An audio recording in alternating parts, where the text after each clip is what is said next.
Good afternoon. Good afternoon. Thank you. It's good. I don't know, maybe it's just me, but it feels like this is before. So I'm glad we're doing it again. And so good to see all of you supporting our new version of our lecture series. This year's version is sponsored by the Milton Historical Society and its partner, Chuck Evers. I first also want to give a thank you to Superintendent Kathy Keegan for making this facility available for us.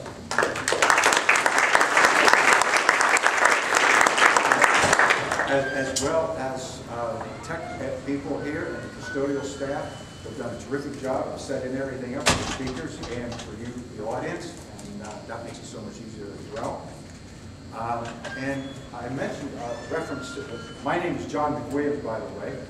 I'll be hosting the lecture series, but my partner in crime in this has been John Meckley. John is in the back there, but as you may not know him, so we have been happily working on this for the past several months. I made a reference a minute or so ago about being here doing this again, because last year, for those of you who might not have been here, we had a lecture series sponsored by the Bicentennial Committee and the Historical Society, with a series of 6 lectures that ran monthly beginning in January through June. And they each shared a common subject, which of course was Milton, in deference to the Bicentennial. This lecture series is very similar in format, as those of you who've been here then now can see, but it's also different. For starters, we don't have 6 lectures, we have only 4. Also, there is no commonality in the topics. If you've looked at the bookmarks, or the posters, or read anything in the papers, or any advertising going on around town, and that is by design. We decided we wanted to broaden the scope, which gives us a little more flexibility in organizing lectures, speakers for lecture topics, and also providing you, the audience, with more diverse topics as well, trying to establish a greater, wider appeal. As you will note, if you look at, for example, today is on gunsmiths and long rifle. Next month, we're going to look at the most extraordinary year in American history, 1968. In March, a topic with a term turtle. You might be wondering what that is in reference to. I'm going to keep you in suspense on that. I've seen this presentation, heard it a few months ago. From the subtitle, even though it has to do with early car crashes here in the Susquehanna Valley, late 19th, early 20th century. And then finally, the 4th lecture, the first 3 are free, of course, open admission, but the 4th one will be part of a keynote address actually at the Milton Golf Club. That's the Milton Historical Society's annual banquet. There is a charge for that of $25. We encourage you to come to that, to attend that. It's open to the public. Tickets are available right outside these doors, and also online through Facebook and maybe through members of the Milton Historical Society. That $25 will include a meal, the speaker, and you will be contributing to the Milton Historical Society, whose primary mission is historical preservation. And this is part of that, looking at these topics and listening to people come in here and share their experiences. I would also like to add that we tried to maintain not only the same quality in our lectures this time around as we did last year, but also despite the difference in the topics, and they are not directly relevant to Milton, that these speakers come in with the same level of knowledge and passion about their topics. And we're confident that it will be worth your time on given Sunday afternoons. We hope that, okay, it's a little bit of a release from cabin fever, but more than just a pleasant winter diversion, we are hoping, we are presenting this as an intellectual activity, intellectually stimulating, hope it'll be informative and even entertaining. Normally, at this point, I would offer some introductory comments about the subject or the speakers, but today our speakers have requested that they fulfill that role. So I'll ask you to give a warm welcome to our two speakers.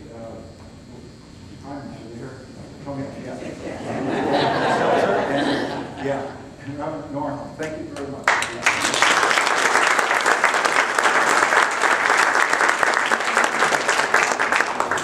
think John was a little fearful that one of the speakers had ducked out on him. So, welcome to everyone this afternoon. I am Ed Smelts with my friend and colleague Rich Nornhold over here, who come to you this afternoon to present some thoughts on the Pennsylvania long rifles and the gunsmiths of the local area who made them. As John mentioned, we requested that we could introduce ourselves, and that's probably because we're just two common Pennsylvania German boys with an interest in history and Pennsylvania long rifles, sometimes maybe known as the Kentucky rifle. So maybe a word of explanation might be in order at this point, as it relates to the rifles, and Rich is going to cover early development in just a few moments. But the long rifle was a purely American innovation, a uniquely American innovation, although it had European influences. And it developed pretty much in the southeastern portion of Pennsylvania in the mid-18th century, starting somewhere probably in earnest around the 1750s. So why Kentucky? Why here? Well, the answer is found in a song, a popular ballad of the decade following the War of 1812 and the Battle of New Orleans. A popular ballad circulated about the victory of the American forces over General Pakenham's British Army. And at that particular point, the ironic thing is that battle was fought, which will tell you this, after the war was officially over. But the news hadn't reached the New World yet about the Treaty of Ghent, perhaps it was. I see history buffs nodding their heads, so I'm not all wrong yet. I have some excellent people here to critique my presentation this afternoon. I'm sure they'll find a lot of holes to shoot in what I have to say, but that's all about the fun of it. But anyway, Andrew Jackson and his ragtag bunch of Kentuckians, bested being overwhelmed 2-1 by the British regulars, they won the strategic battle as a result of guerrilla warfare tactics and the superior accuracy of their squirrel rifles, as they called them. So I don't have the tune for the ballad in hand, but one of the stanzas goes something like, but Jackson, he was wide awake and wasn't feared of trifles, for well he knew what aim we take with our Kentucky rifles. And so the name sort of stuck, and by 1848, Pittsburgh gunsmith was advertising for sale the celebrated Kentucky rifle.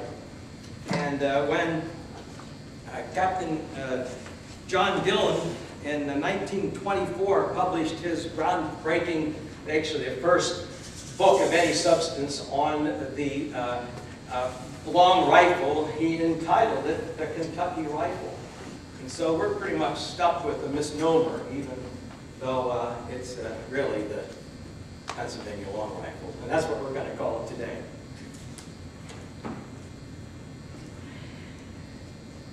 Just a sidebar on the introduction thing. I'd just like to recognize my friend Rich. Now, Rich is quite a modest fellow over there, and he's sort of hiding in the background, and he's not likely to give you any of his achievements or qualifications, but he's really remarkable in what he's done, for any of you who know him. He is interested in a lot of things historical and has a multifaceted interest in a lot of things, including Pennsylvania German folkways of the colonial and post-colonial era. And he's developed a set of teaching modules on Pennsylvania German cottage industry trades that he demonstrates at various heritage events around the area. He's a noted expert and authority on Fraktur, the illuminated folk art documents of the Pennsylvania Germans, has done substantial research on local gunsmiths and of this general area. It's an honor and a privilege to have Rich to share with us today, and I'll bring him to the podium in just a little bit. On a personal note, I live in East Buffalo Township, Union County, just south of Lewisburg, and I'm a 30-year retired teaching veteran in the Lewisburg area schools where I taught industrial arts and technology education. My wife and I currently own and operate Smeltz Automotive, a general automotive repair facility specializing in import cars at the intersection of Bull Run Crossing Road and Route 45, just west of Lewisburg. I'm an 8th generation descendant of Andreas Schmeltz, a German Hessian soldier who homesteaded in Schuylkill County, Hobley Township, near the village of Erdman, in the general vicinity of Gratz and Klingerstown. And I was born in Sacramento, Pennsylvania. That would be awfully a little bit confusing when you say Sacramento. Oh, California. No. And spent most of my childhood and teenage years at a small farm in Upper Paxton Township, Dauphin County, just outside the town of Millersburg. So we're going to be doing some time traveling this afternoon, and so I brought along my grandson here, Dan Newton. He's going to be our expert with the time machine that he has here. Uncork that dude there. All right. Theatrics. Oh, great. We're going back about 65 years now.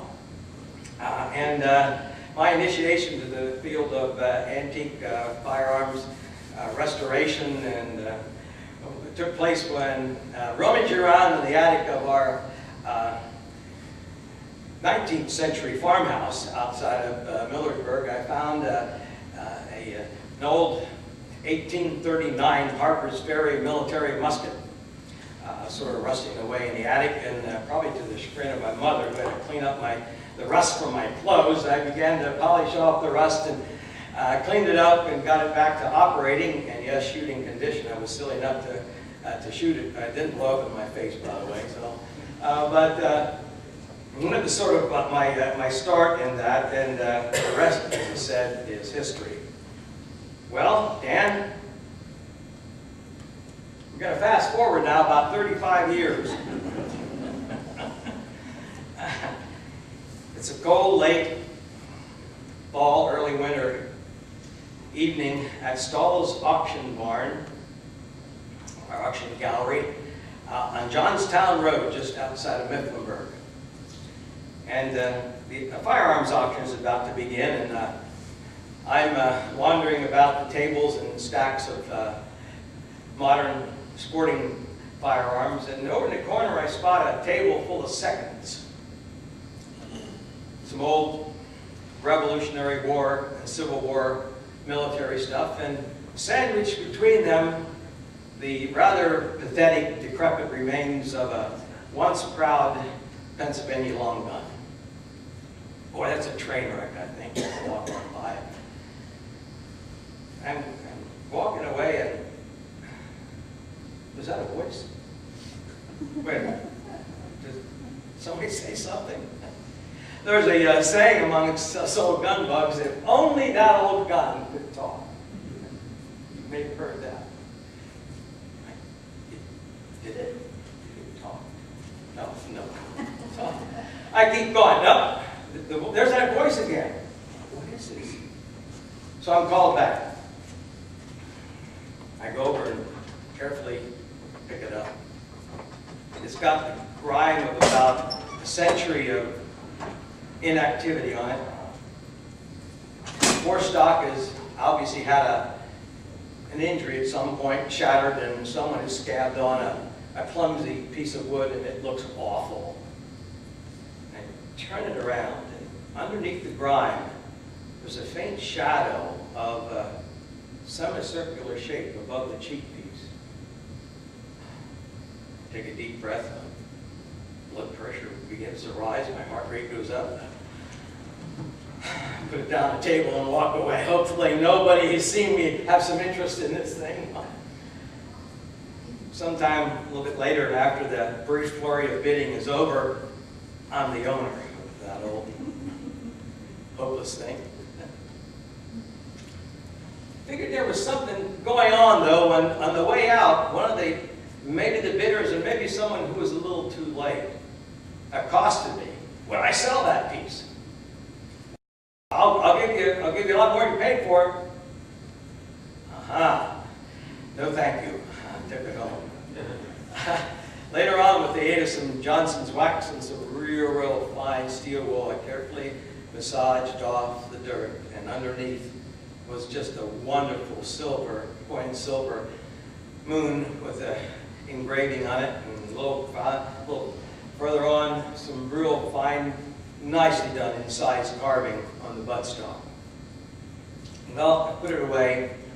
I knew I had something unusual. I didn't realize it at the time, but it was an upper Susquehanna rifle.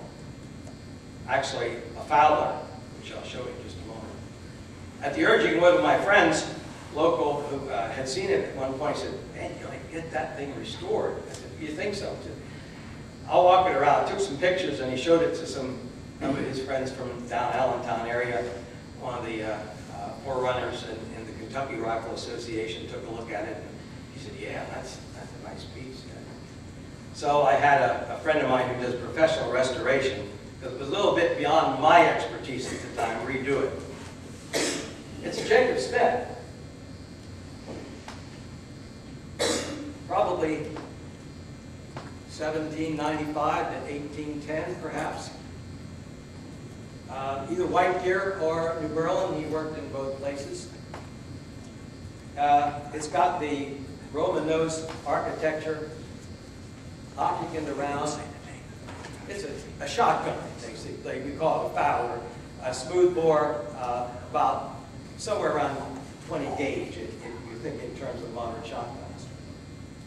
And there's the carving, and there's the moon. Rather nice little piece. It was a treasure. Not any longer. So, I guess you might say that the Upper Susquehanna Valley gun bug bit me, and I got infected and never fully recovered. So, that was a little bit of where we start into this. Now, the genesis for this presentation actually came about when I did a display, most of which is on to my left here, to your right as you look. The 6 pieces on racks are all Milton borough, if you please, Milton town guns.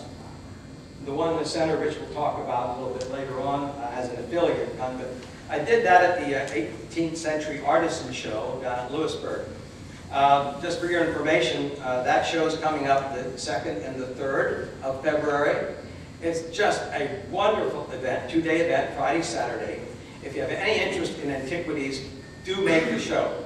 It's now in its 11th year, and it's a juried show with a lot of contemporary makers and a lot of historical collections. So there's a nice mix of original pieces and of this collection people ask about these that are here. With the exception of one gun, which we'll talk about a little bit later, these are all historic pieces. There's one reproduction gun here that we'll talk at the later part about, but all the rest are original. So you'll see pieces like this that come out of the local area original, and then you'll see artisans who do blacksmithing and pottery and powder horns and black powder flintlock rifles.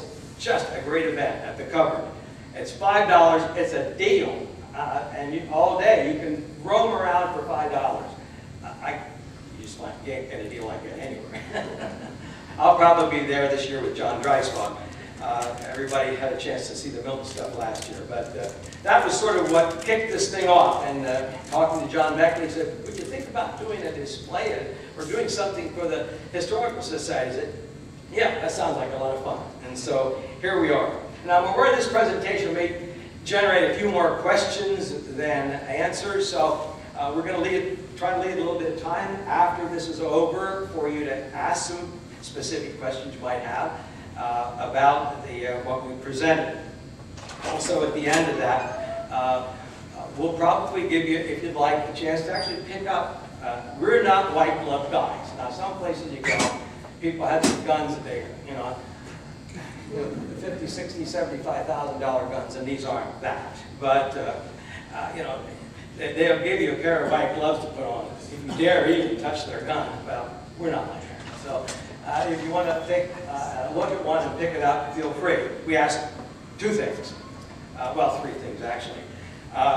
When you pick up the gun, don't point the muzzle at someone. Not that they're going to go off, but they're long guns, and when you swing them around and somebody could get whacked. So hold it carefully. Don't cycle the action, and don't open the patch box if it has. Those few little reminders to you, but feel free afterwards to take a look. And I think you'd be interested in that. So, sit back. Time machine guy, open up the time machine. Now we're going back about 250 years. Help me welcome to the podium my friend Rich Nordhold.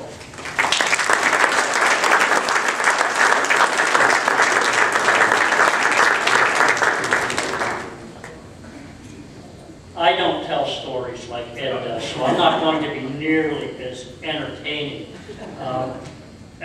You always wonder, how do you start like this so that you know? And how many of you are from Milton or within 3 or 4 miles? It's always important to know your audience. A person asked me in the beginning, I got 2 questions beforehand. One was, were any of these guns made in Milton? That whole tape was. And last year, Ed and I were at an event, and we looked at a beautiful rifle made by Samuel Morrison here in Milton, and its price tag was $21,000. Not bad for something that so many people in Milton don't know were made here. And I always hate to discuss money, but sometimes when you put a price tag on, people say, wow, they made stuff that was worth $21,000 here in Milton. Yes, and then some. Another question was asked, and I had to think about it, and after it was asked, how did I get interested in this? And it goes back at least 50 years, and I was a Boy Scout, and we had round tables, and the person who was the grandfather of all the research that was done on rifles made in this area was a guy named Dallas Ewing. And when I was a Boy Scout, probably 13 or 14 years of age, we used to have round tables and all the troops leaders would come together. Dal Ewing came and talked about local rifles. And that's the moment I fell in love with it. So for at least 50 years, and I think I bought my first one when I was 16 or 17 years old, and I still have it. And by the way, most of them aren't worth nearly that much, but these are a piece of art. I don't ever think of them as a weapon. It's some of the greatest art in the world. And we can't begin to cover this whole topic.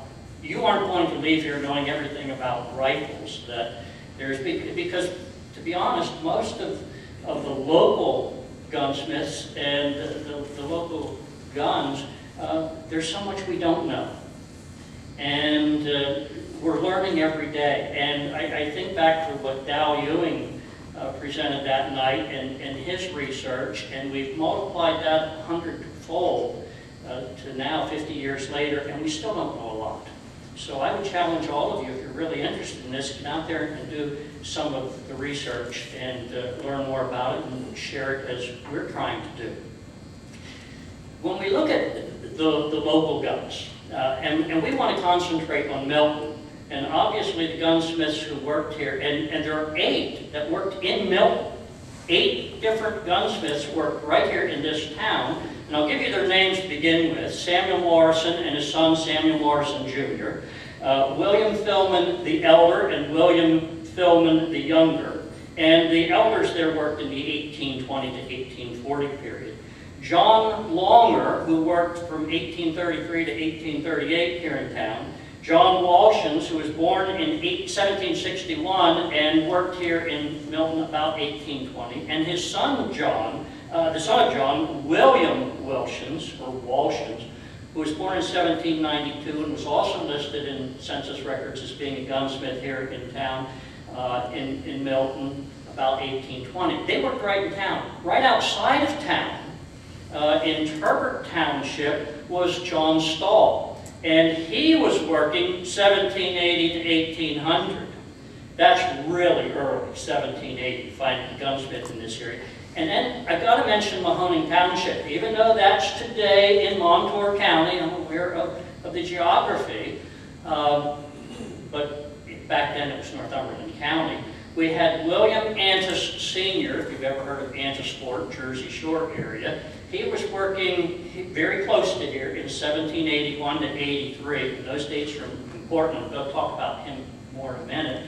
And his son, William Antis, who died in 1841, was working here. And P. Frederick Antis, a brother of William Sr., was working here sometime around 1779.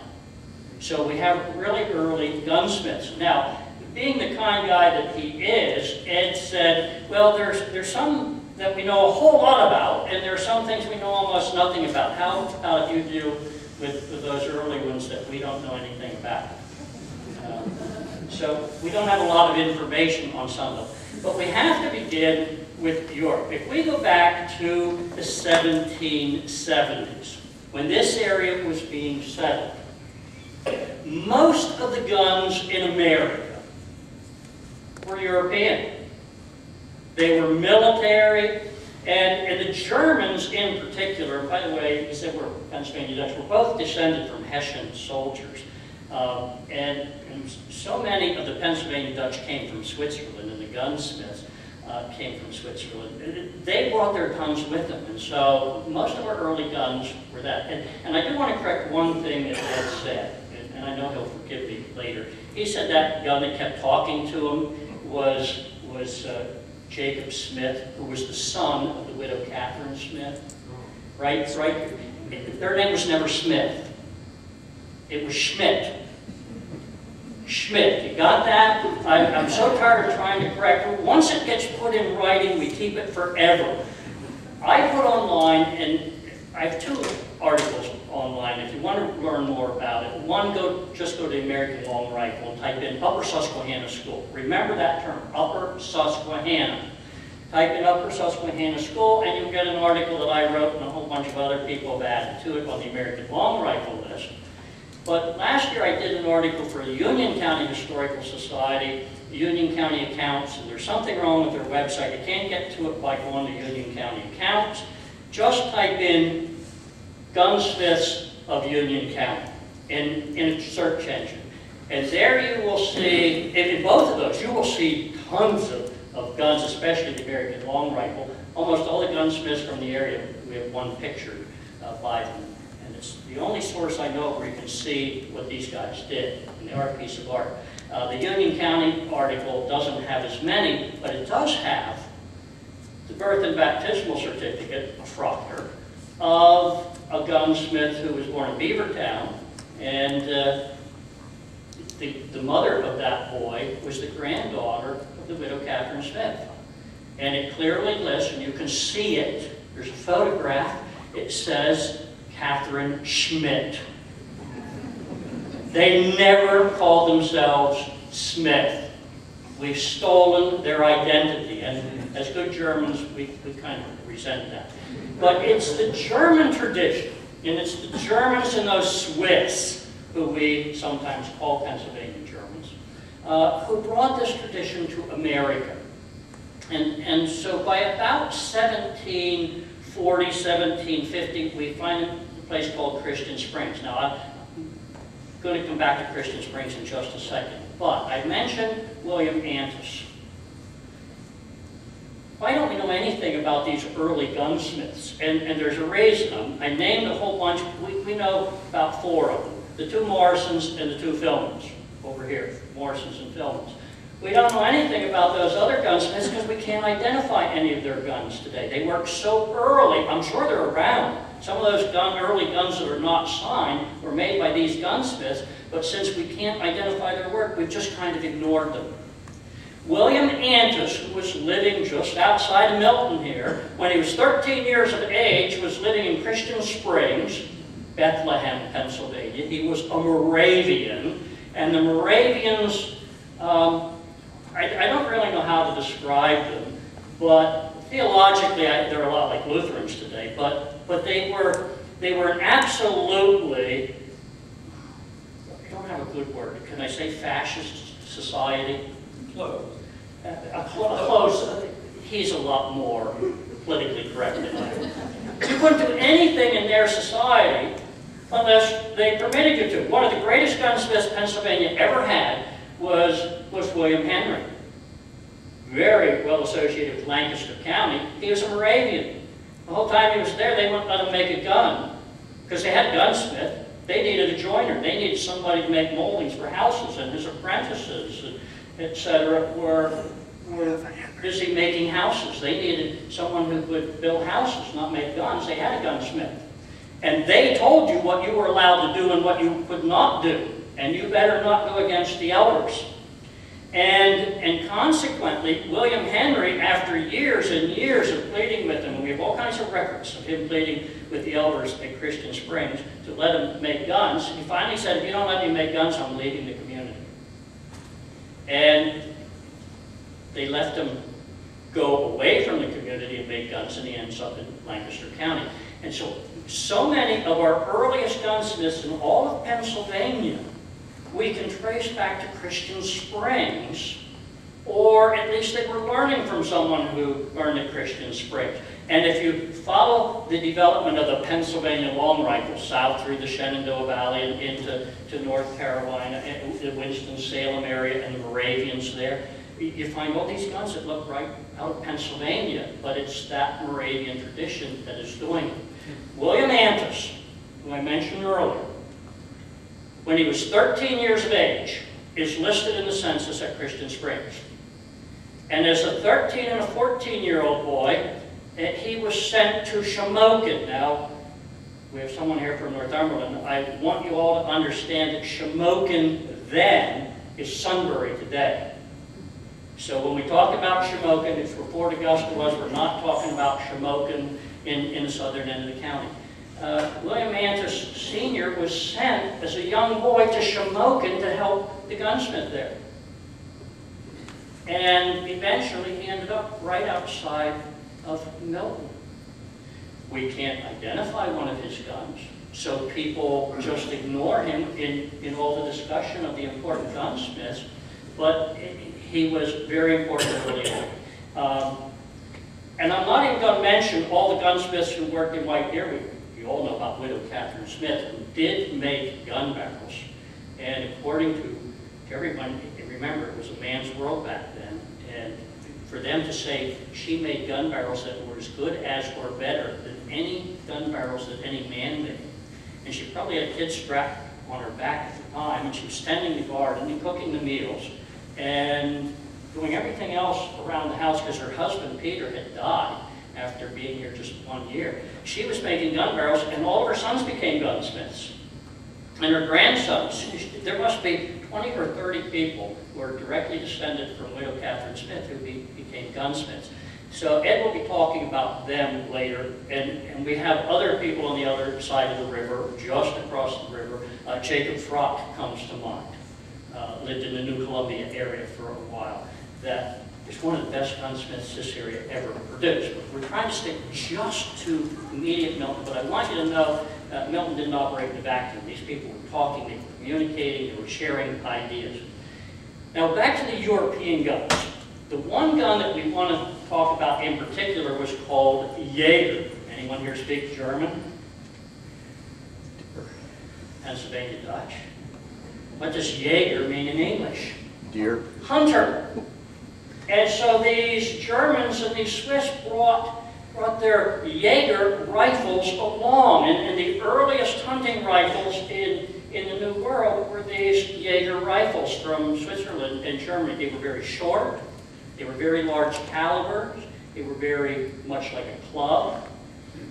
But the earliest guns we know of were those Jaeger rifles. And from that, it developed into this.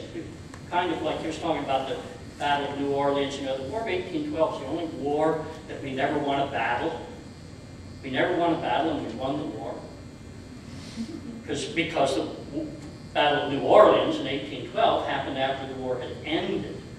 And it was his Kentucky riflemen, a bunch of guys from Kentucky who were carrying these that really won the day for them. So the Jaeger rifle, with its Germanic origin, heavy barrel, large caliber, usually rifled, and as the name implies, it was used for hunting, it didn't quite meet the needs here in America. And so in America, as we began to adapt that hunter rifle, that Jaeger rifle, to what we needed in America, it developed into a very slim, light, because we traveled long distances, we didn't want to carry those heavy clubs. Very small caliber. We didn't have gunpowder, and we didn't have lead. Plus our gunpowder was pretty lousy. We had to make the gun barrels longer so that the powder would all get burned up until the bullet left the barrel. And it developed into this. And the place that first happened was at Christian Springs, not too far from Allentown. Most people say southeastern Pennsylvania. I like to say eastern Pennsylvania. It might be a little bit more in that southern quadrant. But by 1762, they had developed a gun that was available here in America.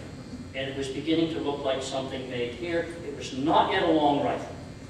We really don't have a long rifle, an American long rifle, by 1762.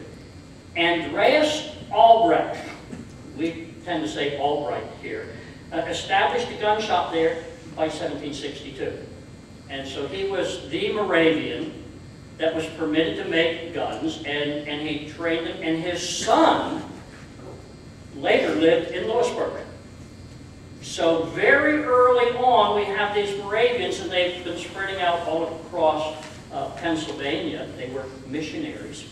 And by the time Fort Augusta was built in 1756, during the French and Indian War, the request was made that a gunsmith be sent. So they asked the Moravians to send a gunsmith, and they were very happy to send somebody. They sent William Henry at first. And they were happy because it put them in closer contact with the Indians. And their goal was to Christianize Indians. And so at Fort Augusta, we find some of these very early Moravians coming into this area. Andreas Albright, I said his son was living in Lewisburg. By 1822, he was elected the sheriff of Northumberland County. So we have a direct connection to Moravians, and if you look early on, and all the research, you will not find much in writing. We find all kinds of gunsmiths working in the Augusta Township area, around Sunbury. We have their names, we have them listed in tax records. What we don't have is a gun that we can say was made by them. But they were here, and they were influencing the gun production in different areas. So the earliest gunsmiths in Pennsylvania have some type of connection to Christian Springs. And today, Christian Springs, even though it's never been called its own school, that's what we're really here to talk about today, the schools of gunsmithing. The Christian Springs School, it doesn't exist. but it's seen as the very early development of the Lehigh School. Now, if you go to different parts of Pennsylvania, and a school teacher here from Milton, a good friend of mine, we went to the Baltimore Gun Show a couple years ago. I said, now, I'm only looking for guns from our area. And at the Baltimore Gun Show, 10,000 guns, Ed? 10,000 Kentucky rifles. And we're walking down the aisle. You got to walk fast because you won't get finished if you just walk slowly. And he said, here's why. I said, no, that's not Upper Susquehanna. And he said, well, how do you know? And I said, well, go look at the tag. And he said, oh, yeah, it's York County. He said, how did you know that? And so we saw it Upper Susquehanna. I showed it. By the time we got to the end of the aisle, he could pick out a gun made here. It's that easy once you see them. Our guns don't look like anywhere else. Lancaster County guns look different than Lehigh County guns, and they look different than Bucks County guns, and they look different than York County guns, and they look different than Somerset County guns. And Upper Susquehanna guns look different than any of those. And it was because these Moravians in part had gone different areas, and they shared ideas, and they began to develop very unique characteristics. And what is amazing is how quickly it happened. By 1800, in less than 30 years, all these different schools had developed. And we are in what you would call the Upper Susquehanna School. But I want to mention, just because you never hear much about them, all those gunsmiths who we knew worked at Fort Augusta. William Henry. He was the guy who wanted to make guns, and they told him he needed to build houses. He later went to Lancaster County, and in 1756 he ended up at Fort Augusta. And he was there because he could repair guns of the Indians. Indians from this area, Native Americans, if you will, knew about the Moravians. They had gotten their guns there. The problem was they have accidents out here in the middle of nowhere, and there's no one to fix them. So the Moravians at Fort Augusta were only too happy to come there because they had a good working relationship with these Native Americans. And we always had Native Americans stopping at Fort Augusta to have their guns repaired. And so it was a good relationship. Daniel Kleist, K-L-I-E-S-T, was a Moravian who worked there, and he had come directly from Bethlehem to Fort Augusta. Christopher Schmidt. Got that? Not Smith. And all historians and genealogists believe that's the connection to the Smiths, widow Catherine Schmidt and her husband Peter Schmidt, coming to White Deer Township. They were already familiar with this area because good old Christoph had been sent to Fort Augusta and worked there, and some believe he's actually the father, others say no, the uncle of Peter Smith, but he was at Fort Augusta in the 1750s. Jacob Markley, who was from Montgomery County, and we have a Jacob Markley rifle. And I bought that rifle when I was about 17 years of age. I had no idea who the gunsmith was, but the guy who owned it was an old gentleman, about 85, from Juniata County. And he said, that gun's always been in my family, and it was made in Fort Augusta. Yeah, right. We all hear those kinds of stories all the time. I said, well, who made it? Well, I don't know who the gunsmith was. Well, signed. It's just he didn't know who it was, and I didn't know who it was at the time until I did other research. But in 1784, Jacob Markley, and I want you to look at that gun later. It's the crudest gun up here. It looks nothing like any other gun here on the table. It doesn't have a butt plate.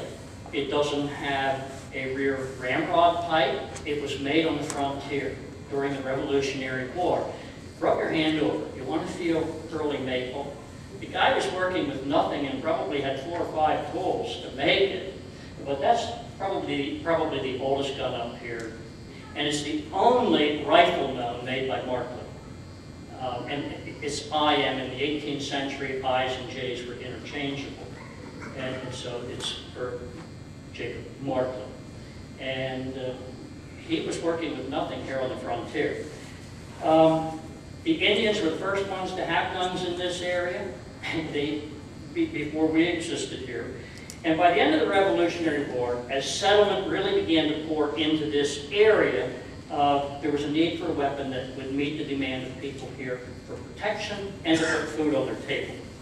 And it's in this period immediately after the Revolutionary War that we see gunsmiths moving into this area, and we see a lot of people moving.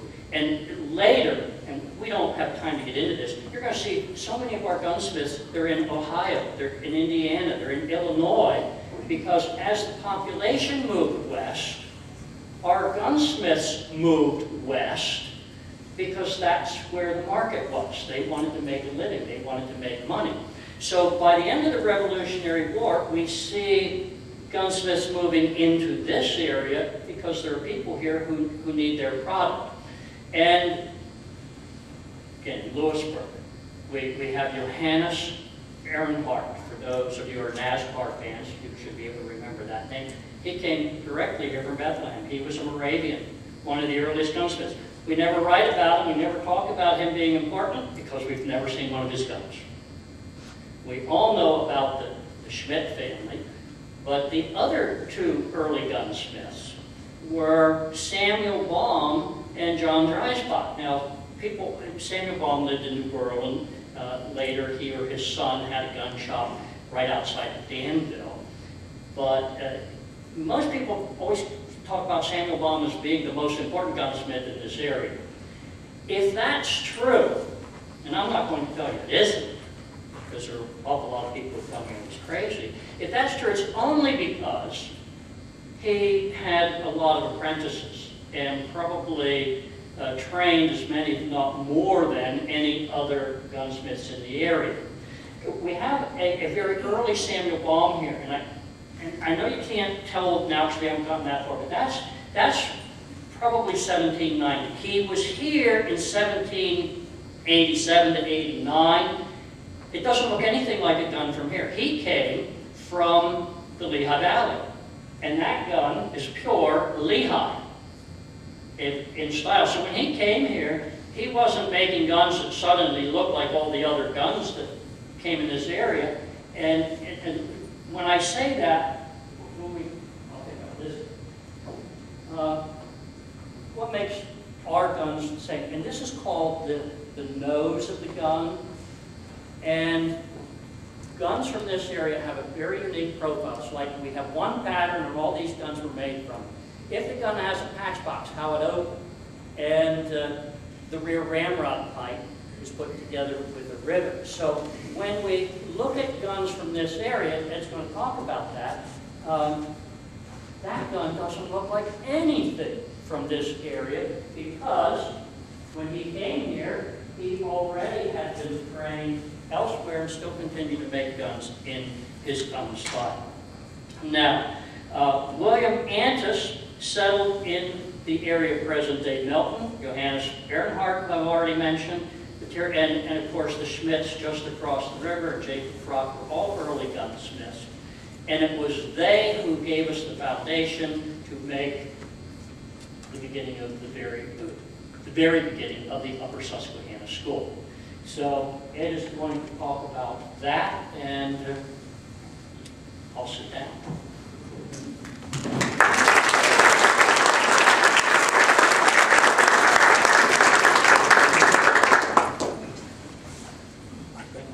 John says you do, you talk a lot, and you probably need some more.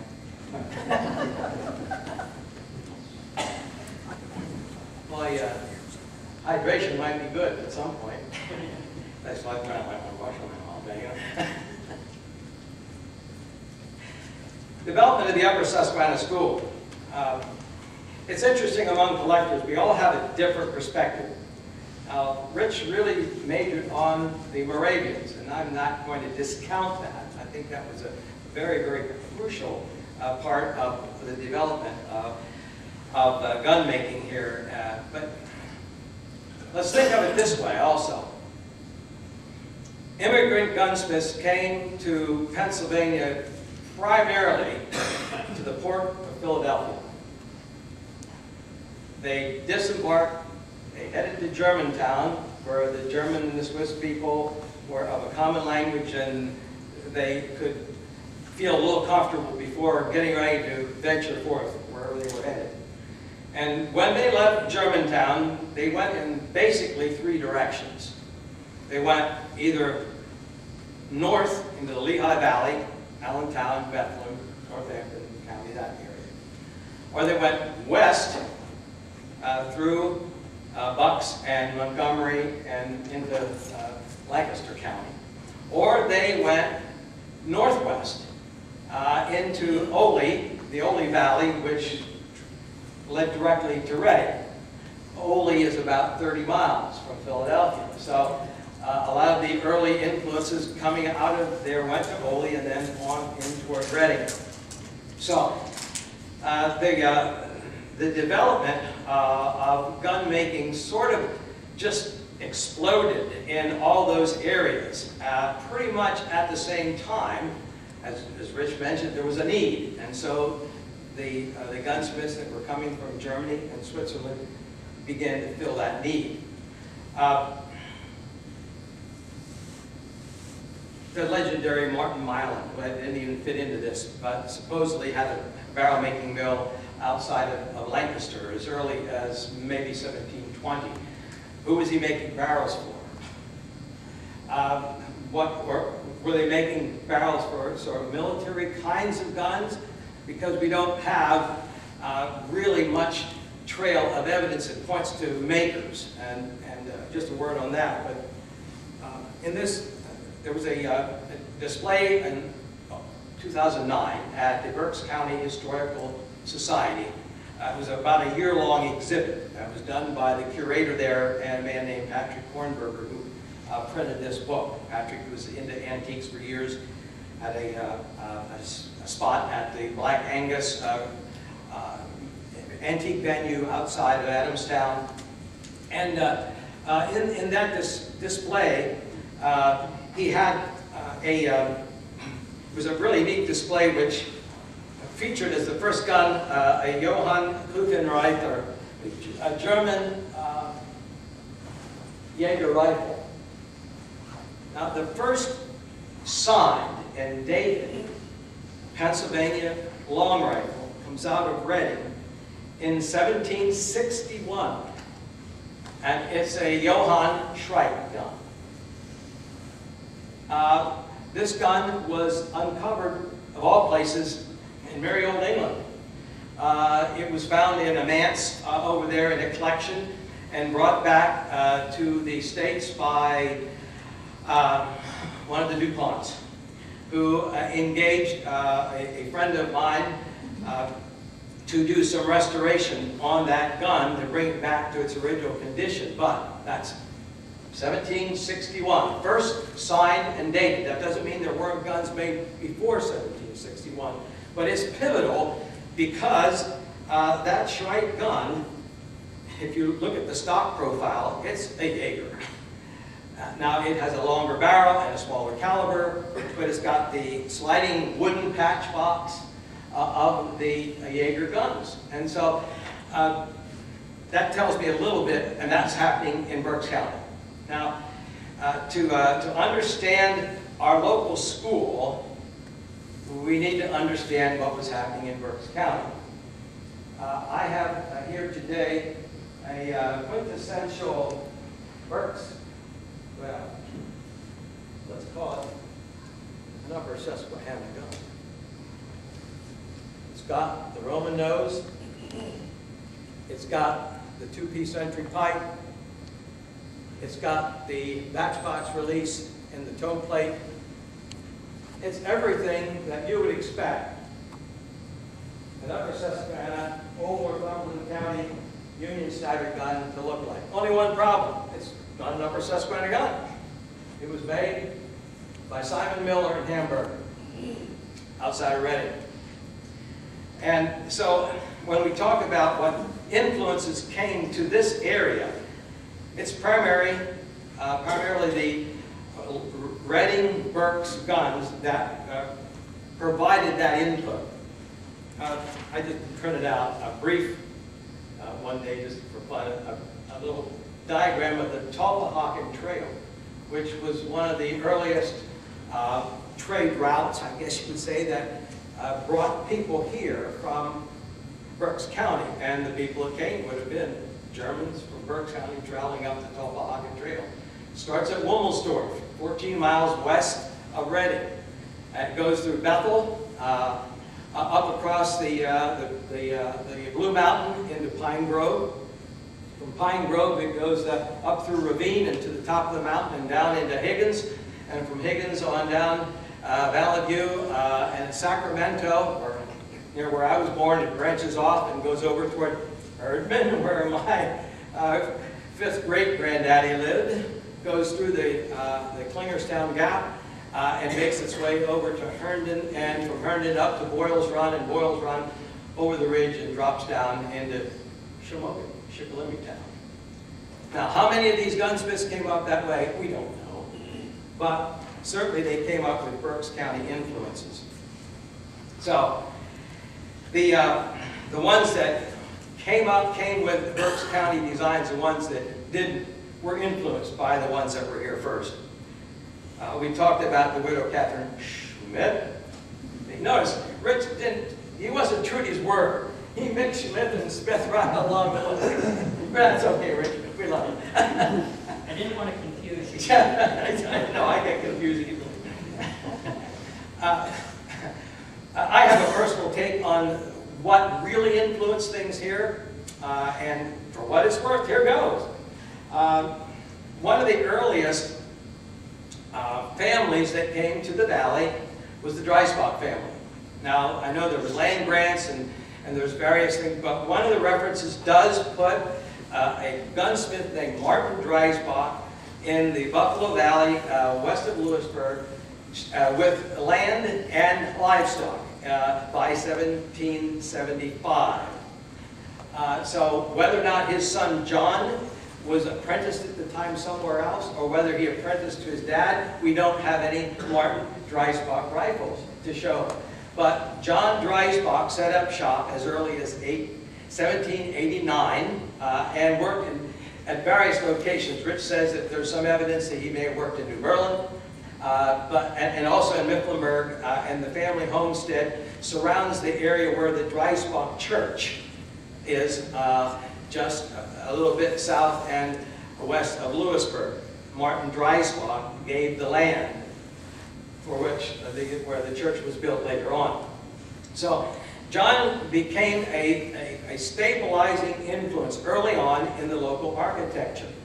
And I didn't bring along any, I brought along a Dreisbach reproduction gun.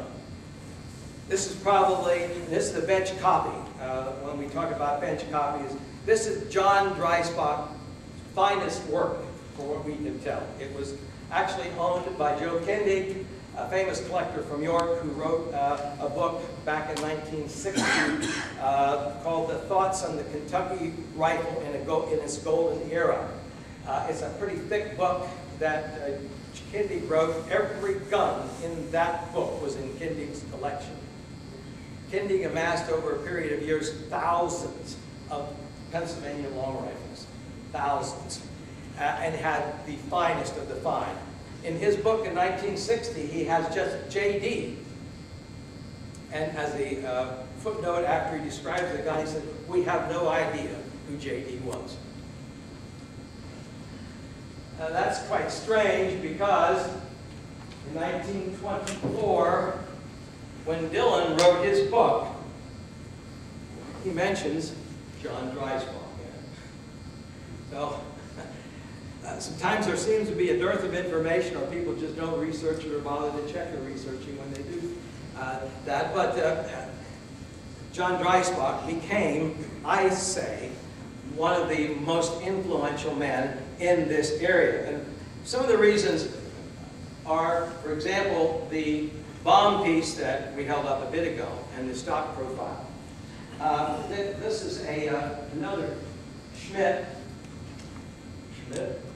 George Schmidt, probably again widow Catherine Schmidt's son or grandson. Stock profile. It is not Upper Susquehanna. It's an early gun. It is an interesting conversion. When the percussion area hit, most of the guns were converted. Probably 75% or more of the flint guns were converted to the percussion system. So when you buy a flint gun today, was it really original flint? Likely not. But this particular converter guy just decided to use the flint cock. He chucked a piece of iron in it and screwed a nipple into the touch hole, and he had, without cutting the barrel had never been cut, which was typically what would happen when a gun was converted. They would whack off the end of the barrel to clear the touch hole, and then put a breech plug in and drive the barrel back, cut off the end of the stock, and so you get a gun that's been compromised and it's not the original length. Because most of these guns typically had at least a 40 to 44 and sometimes 46-inch barrel when they were built. So this one has never been cut, but the stock profile. 10 years later, George Schmidt was making guns that looked exactly like this, like maybe his brother with that profile, or like that dry stock which I just held up. So there was a change in the routine of the profiles. Our time is probably escaping, and I'm probably boring you to tears, but I'd like to finish up with the Milton School, and just a word on, Rich started out as the inability to identify a maker because no signature. Now, practically, I think all these guns here today have a signature. That is an initial of some kind. Some of them are stamps, and that could vary from place to place, whether it was stamp or a signature initials. Sometimes it's just two initials, first and last. Sometimes it's a name spelled out. But an initial, a signed gun is always worth more than an unsigned gun, period. But one of the earliest influence in Berks County was a guy named Wolfgang Haga, who started up probably 1755 to 1760, about the same time that Johann Schreit was building guns. Haga pretty much stylized the Roman nose pattern of the stock and the four-piece patch box, brass patch box. A lot of these other guys were doing sliding wooden patch boxes at that time, or patch boxes that tilted to the side. But Haga's guns, and we can't say this is a Haga because Haga didn't sign any of these guns. We know he was there. He's on tax records as a gunsmith. He influenced the guys at Wilmersdorf, which is the starting point of the Stolpahagen Trail, where John Bonowitz and Leonard Reedy worked. And a lot of gunsmiths came out of that Wilmersdorf school that came up this way. But we don't identify them because there's no name on it. It's said that the early Germans were modest and didn't want to put their name on the guns because they felt that their talents were God-given, and to take credit for that would be sacrilegious in a way. And so many of them just elected not to identify their work. And of course, at the time of the Revolution, if you identified your work and you were captured by the British, you would automatically be considered a traitor and could be hanged because you were aiding and abetting the cause of the colonial uprising. So for that reason, a lot of guns made around the time of the Red War weren't signed. But certainly, signed guns became more into prominence by the 1780s, and from then on, a lot of guns are signed. These are. Started off with this rack, this table here. These are all Milton guns. On this side are Morrisons, and the other side are Philmans. Rich mentioned about the Morrison gun that we saw at a venue that was priced out at somewhere around $20,000. It was a gorgeous gun. And every once in a while, one surfaces. About 2 months ago, a George Schmidt was sold at an auction gallery in Columbus, Ohio. Its final price, I think, when it went through a couple of hands, and it's funny, the gun was sold for like somewhere around $5,000 and premium. I saw it advertised by a collector, purveyor, gun merchant at $10,000 2 weeks after it was purchased for $5,000. So these things are funny when it happens. But that Smith was exquisite. It was just a pretty gun.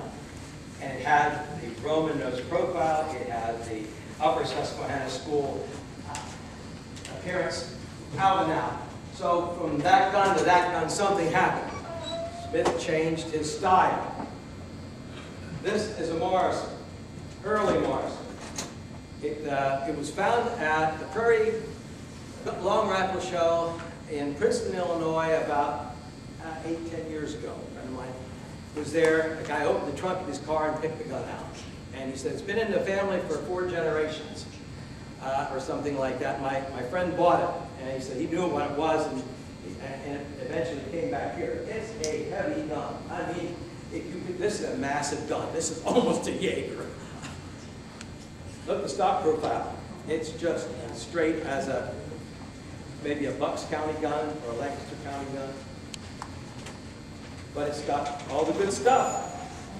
2-piece wrench, engine pipe, toe plate release, but it doesn't have the Roman nose stock. Why? Sam Morrison, for many collectors, for many years, was known only as the guy who made mule ear rifles. What's a mule ear rifle? Well, when the percussion era hit, some of the early gunsmiths thought, you know, percussion is a good system. Why not improve upon it? Because most of the percussion guns had a drum and a nipple and a hammer that looked like the flint cock, and it came down and struck you.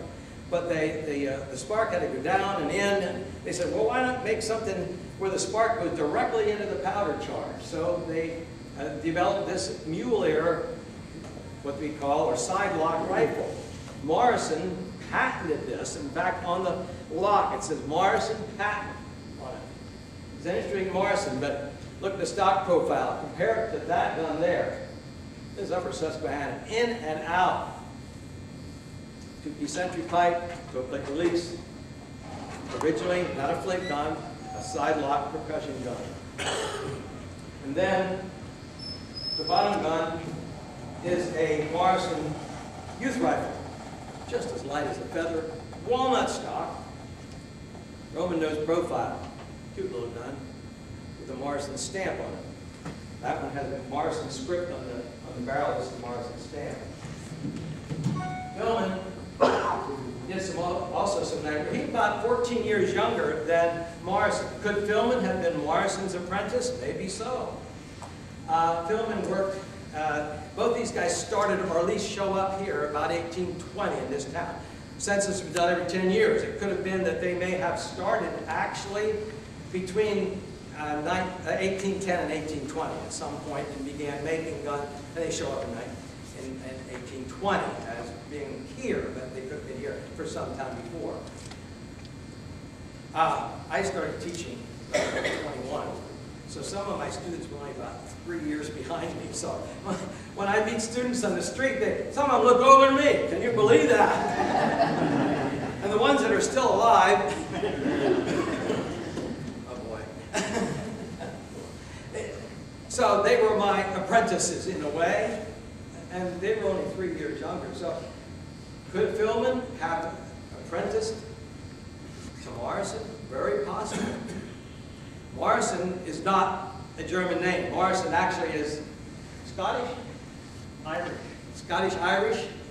Hugh Morrison, who we think may have been his father, came here in the late 1700s to pastor the Presbyterian church that was formed in the Buffalo Valley just outside of Lewisburg.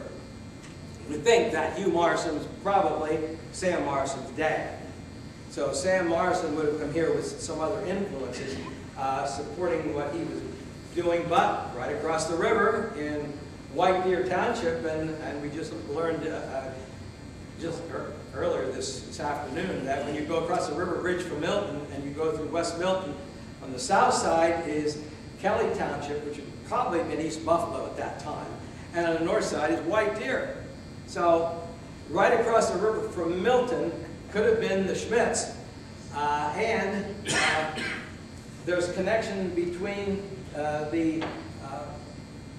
Joe Long, the legendary gunsmith of Beaver Springs, because at one point there's a gun shows up that says Morrison and Long on it. So did Morrison and Long work together? Were they apprentices of the Schmitz? Like they say, if only this old gun could talk. The Philmans left Milton probably around 1850 and moved to Shamokin.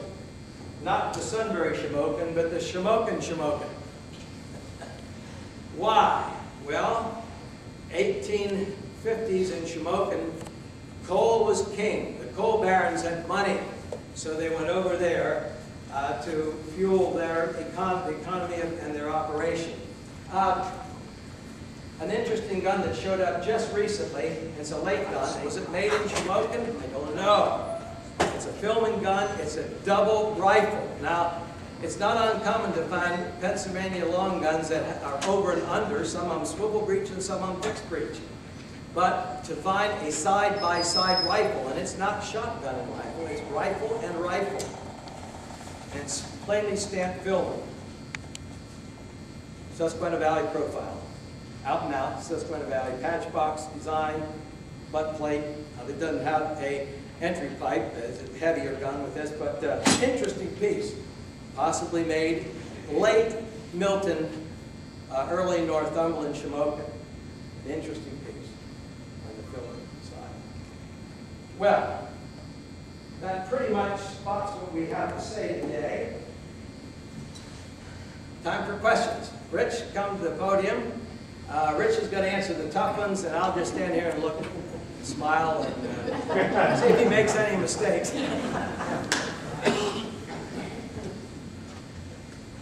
Yes. When some of our Pennsylvania rifles got into Europe, did the Europeans adopt any of the building techniques and strayed away from their own big clumsy heavy? I'm old enough to know that no matter what I say, there's going to be an exception to that. But generally, Europe looked down their noses on everything we did. They didn't really copy much of what we had. In fact, Ed and I were discussing this. I don't think there's any European guns known that have brass patch buttons. Joe Kindig, legendary Joe Kindig, who wrote the book that I mentioned before, Thoughts on a Kentucky Rifle with Golden Ear, had interviewed one of Europe's foremost collector researchers for European guns of antiquity. And you know, remember, in Europe, the guns were owned by either military people or the very wealthy barons and nobility. And they kept them in armories. And quite many of the families would have an armor, personal armor, working in their castle, and they took care of all the guns. So it's not uncommon to find a wheel lock, and the very earliest form of ignition after the matchlock gun, which were basically a gun with a fuse that you dipped into the powder charge and set it off. The wheel locks, which had a mechanism much like a cigarette lighter. You spin a wheel and it catch a flint and make sparks, and you'll find wheel locks that are pristine, polished, look like they were made yesterday. They were just carefully kept, and they weren't used hard. When a nobleman went out to shoot stag or red deer or whatever, of course, he carried a gun bearer and a loader, and so he would take the shot and hand the gun to the loader would load it and hand it back to him, and the gun bearer would have one ready loaded. When the gun was shot twice or 3 times, they'd take it back, cleaned and put away. But this guy said he knows of this researcher here said of no European guns with brass patch buttons, period. One done. So it was purely an American innovation. Yes. What were the common calibers of this? That's interesting. You talked about the length of the barrel just briefly and why. And remember, we're just trying to give you a broad overview. But as the deer disappeared, as large game disappeared, the calibers got smaller. And so in this area, in the latest school that we can talk about is the Upper Susquehanna, The others predate the Upper Susquehanna. Most of our guns are probably in the 40 caliber or smaller, down to the 32, and they were being used for squirrels more than anything, because that's what there was to shoot, and rabbits. So most of our guns from this area tend to be smaller calibers, unless they're reordered. And by the way, we didn't mention another early feature. You'll see on some of these, the oldest have the octagon to round barrel. Although the earliest rifles were totally octagon, they were swamped. They were smaller in the center, bigger above ends. And most of our guns in the Upper Susquehanna tend to be octagon barrel. Only the very earliest are the octagon to round. For the foul. And although that, the Martley is all octagon, that's swamp. Yes, how long on the average, how many hours would it take a man to make one? And when did a gunsmith reach his peak with fading eyes? I mean, 30s, 40-year-old, or? Eyes. You find an awful lot of gunsmiths. Samuel Baum, one of the best gunsmiths ever produced, by the time he was 45, he was keeping an inn in New Berlin, and my theory is he couldn't see to do the fine work anymore. So we didn't have the eyeglasses then, we didn't have the optometrists then that we have today, so there was something in their bodies just giving up. And they didn't have laser LEDs. fluorescent LED lights, sunlight in the winter months. Short days, lack of, you just couldn't do as much production. And most of them were working by the time they were 17 or 18. These people were apprenticed as kids. And now I just read recently, or the other part of your question was how long did it take them to make one? What is written, and maybe not everything was written, Elias Spake in Beavertown was considered the most prolific gunsmith, that he could build a gun faster than anyone else. He could build two in time. We always read it took them about a week to make a gun. Now, were they making the lock? Were they making the barrel? Again, by the time we get to the Upper Susquehanna period, they were buying their locks. They weren't making them, although we had some gunsmiths that did. So it varies, but normally the time frame is given as 1 week. And that's going to change.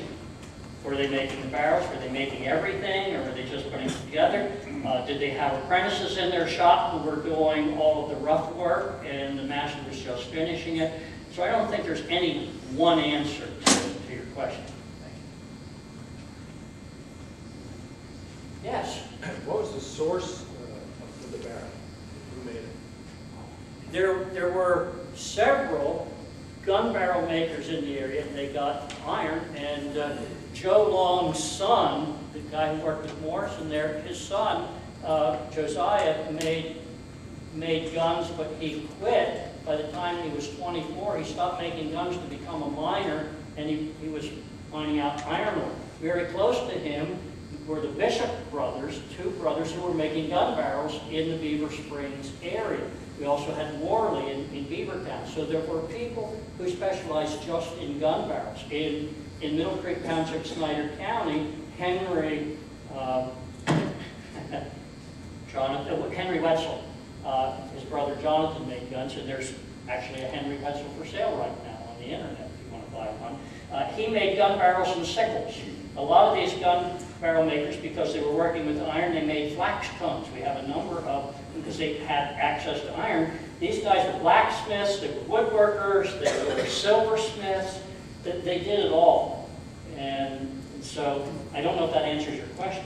By the time of the Rev War, there were a number of barrel makers on the Wyomissing Creek outside of Reading who were making barrels, and those barrels were transported up here. It was a lot easier for a gunsmith to buy a barrel and a lock. Locks were coming out of England. Remember, the Industrial Revolution was in full force in England, and they were turning out locks. And they were sending them over in barrels and distributed them out of Philadelphia, and they were coming up in wagons into this area. Most of these guns here have locks that were made out of the area in England or in Philadelphia, imported in. For a local gunsmith to be able to produce his lock, other than maybe like a hand built, or like Morrison has made his own lock, the sidewalks. But typically, locks and barrels were brought in. So the gunsmith was a stalker, a finisher, an engraver, an inlayer. Catherine Schmidt did make gun barrels. We have all kinds of references to that. So that was her business. Did she forge the barrels herself, or? She forged the barrels, and again, we have so much written about that early period of what she did. She was a blacksmith, in effect, who was using her skills with metal to make gun barrels. She probably had some help. One person cannot forge a gun barrel by themselves. Right, John? It takes 2 or 3 people to do it if you're doing it from a flat piece of steel. I neglected to Flat say. piece of steel, and you bend it around a mandrel, and that scalp is formed together and is made white hot in the forge and then hammered to weld it together. The force of the hammer blow melts the white hot metal together along a seam, and then the mandrel is withdrawn, and then the barrel has to be reamed and rifled. It's a crucially labor-intensive process. One person couldn't do it. Certainly not a widow He lady. can buy them from the Getz gun barrel factory, too. John's here, and that's his business. He makes gun barrels. They asked about calibers while I got there. And my uncle worked for years at the Williamson Museum before going into the gun barrel business with my father back in the 70s. And was one of the guys in charge of Fort Augusta when they basically did the dig and did a lot of historical research on it. And the ball sizes they found, the average ball size, Richard, was 47 caliber, which a lot of guys said, okay, so they shot 48 caliber. Probably shot something that came to 50 because the ball would have been much smaller in the day, depending on what you used for patching, which would have been belly leather from the gear frequently, or horse linen, which would have been more expensive. Deer, squirrel, anything worked better. So they shot a much smaller ball, but figuring that's a 1756 war, the French and Indian War, early. And you think of many of the guns of the period being large European, those big heavy 100 caliber Jaeger rifles you talked about. So anyway, that did pull out Fort Augusta, which definitely spent time on Fort. So that was an interesting sidebar that Dick told me about years ago. Another interesting sidebar, since his uncle was one of my real mentors in life, and I do mean that. When I was 14, his uncle took me under his wing and really taught me everything about these guns. But he worked at the William Penn Museum in Harrisburg doing displays, so he was in contact with anybody who knew anything about these guns, and he knew everything about it.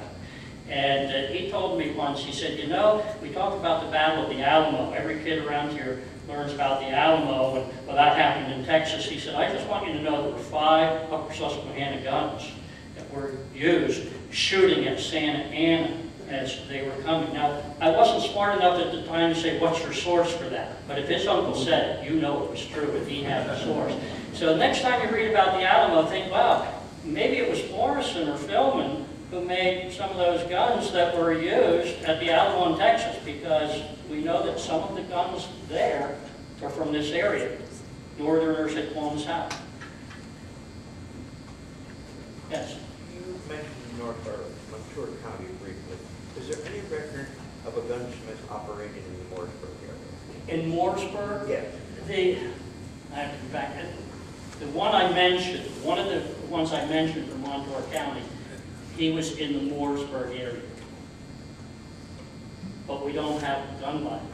Danville, we have some gunsmiths that we can identify their guns. But we can't identify those earliest gunsmiths. Yes? How much did they cost? How much did you said they only the rich could afford them, but how much did they actually cost? $12 is what was normally given, but that is so variable. If you look, some of these don't have a patch box, some of them are really elaborate, some of them have carving. It depends on what they wanted done. Some are extremely elaborate. This is what we call a garden variety filament. This is Rich's piece here. It has a patch box, pretty simple. No cheap piece, no engraving, no carving in the wood, a very simple side plate. Perhaps one of the reasons that these fellows didn't receive early on at least, some of the recognition is because they were living in a market economy that didn't demand a fancy gun. These guys could do it, and often did, on demand. Now, this larger Morrison here is probably a little fancier than most, and it has a fairly large caliber and a very unusual, looks like a homemade blacksmith-produced peep sight. Probably a buffalo gun. If it was taken to Illinois or the West in the plains in the, let's say the 1820s, 1830s, this would have been for the buffalo hunters to use. So this is just a little more well done. The silver inlays on the forestock. Basically, a gunsmith made what someone would buy. And they didn't make fancy guns to hang on the wall because it might be a while before someone would come in and be able to afford something like that. That dry spot piece, you can pick that one up, Rich, please. That dry spot piece that I mentioned is in Joe Kindig's book, and it disappeared. We don't know where the original is. It went underground. But there had been some pictures taken, and a friend of mine in southern Indiana did that copy.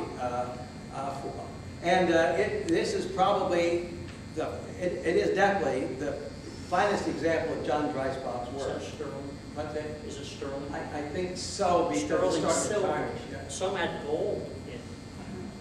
But that most one is real very silver. ornate. If you pick it up later, you'll see that not only is it inlaid, the engraving is all over that gun. It's just an amazing piece and really well done. So these guys could do that kind of work if they had someone who would pay them for it. So a gun like that obviously would be probably 3 times the price of a gun like this. And the reason there are more of the nicer guns that are extant is simply because their workaday guns were used up. And when the stock got broken, well, the barrel became a prop for the barn door. And the lock was, the kids would play with the lock when they're playing, well, I can't say cowboys and Indians anymore. That's not correct. I do want to remind you that when we are finished here, we're going to welcome you to come up and look at the guns, handle them, and we'll be here to answer any other questions. Also, I have a set of information sheets over there that you may pick up. One is especially on the display of the Milton guns, and the other one is a little broadside for the artisan show. And again, I do recommend, if you've got a further interest in it, take in that show. You would be amazed at what happens here. and it's in 2 buildings. Remember that. If you go in just the country covered part, you'll miss the old guns. They're in the motel part. So, but you pay one admission that gets you in the contemporary side and the collector side.